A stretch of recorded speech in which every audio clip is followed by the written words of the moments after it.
Namaste bankers, मैं Kanika Sharma SBI PO. I welcome you all to my channel. Hope you all are very good and doing great in your life.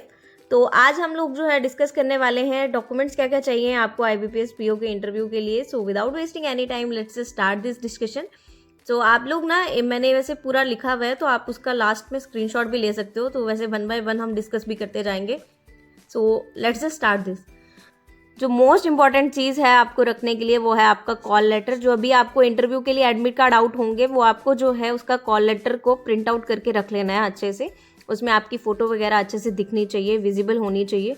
After that आपको जो आपने application form fill करा था उस time पर, उस application form का जो आपका प्रिंट आउट आपके पास होना चाहिए उस टाइम पे जब आपने जब IBPS PO के लिए एप्लीकेशन फॉर्म भरा था इस बारी.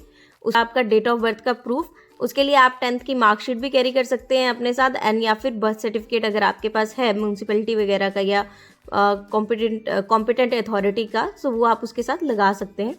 उसके बाद आपको क्या चाहिए है, फ़ोटो आइडेंटिटी का एक प्रूफ चाहिए है. मतलब आप अपना आधार, पैन या ड्राइविंग लाइसेंस इनमें से कुछ एक लगा सकते हैं. बट आप जो है राशन कार्ड नहीं लगा सकते हैं. राशन कार्ड नहीं लगेगा और ना ही कोई ऐसा डॉक्यूमेंट जो कि मतलब ऑथराइज नहीं है. सो इनमें से आप कोई भी ले जाइएगा, ये तीनों के तीनों चल जाते हैं आराम से. वोटर ID भी चल जाती है आपकी. सो उसके बाद अब हम बात करते हैं मार्कशीट और सर्टिफिकेट ग्रेजुएशन के आपके चाहिए होंगे. अब जिन लोगों का इसी ईयर हुआ होगा ग्रेजुएशन, सो उनके पास तो मार्कशीट तो होंगी लेकिन उनके पास प्रोविजनल होगा बट डिग्री नहीं होगी. सो आपकी जितनी भी सेमेस्टर की मार्कशीट्स है ना, आपकी सारे सेमेस्टर की मार्कशीट्स आपको जो है लाइन वाइज लगा लेनी है. सबकी फ़ोटोकॉपी आपको अपने पास रखनी है, सबका ओरिजिनल आपको अपने पास रखना है. सो उसको लगाने के बाद आपके पास जो प्रोविजनल है उसका भी आपको फ़ोटोकॉपी एंड ओरिजिनल जो है साथ में कैरी करके लेके जाना है. उसके बाद अब हम बात करते हैं आपके कास्ट सर्टिफिकेट के ऊपर.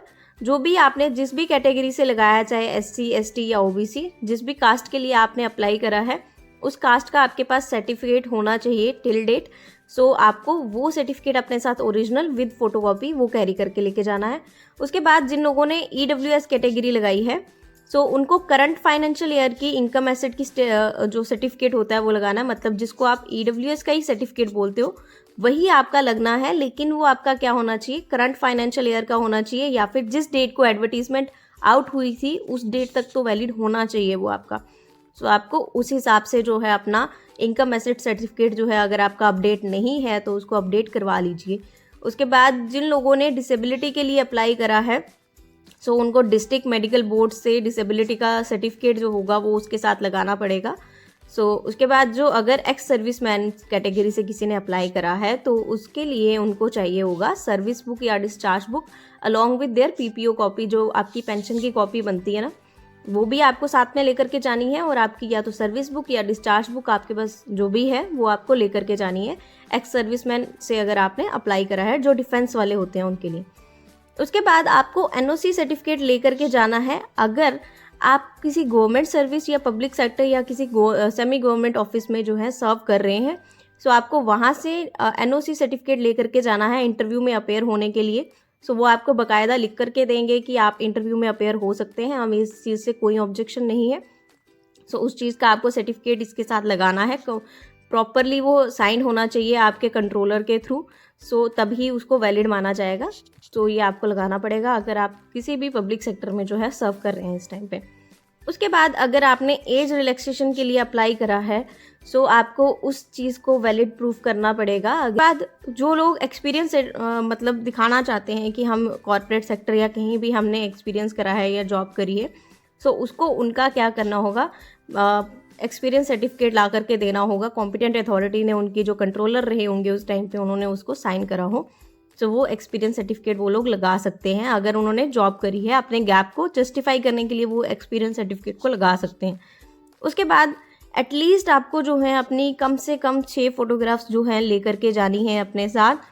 बिकॉज जो है वहाँ पे काफ़ी सारे डॉक्यूमेंट्स रहते हैं, उन पे आपकी फ़ोटोग्राफ लगती है, कभी नहीं भी लगती है. बट आपको अपने साथ फ़ोटोग्राफ्स तो अपने साथ कैरी कर करके ही जाइएगा, अपनी लेटेस्ट वाली रखिएगा. जो भी आप डॉक्यूमेंट लेकर के जा रहे हैं उसका ओरिजिनल एंड फोटोकॉपी दोनों आपके साथ होनी चाहिए. एटलीस्ट 2-2 3-3 फोटोकॉपीज लेकर के जाइएगा.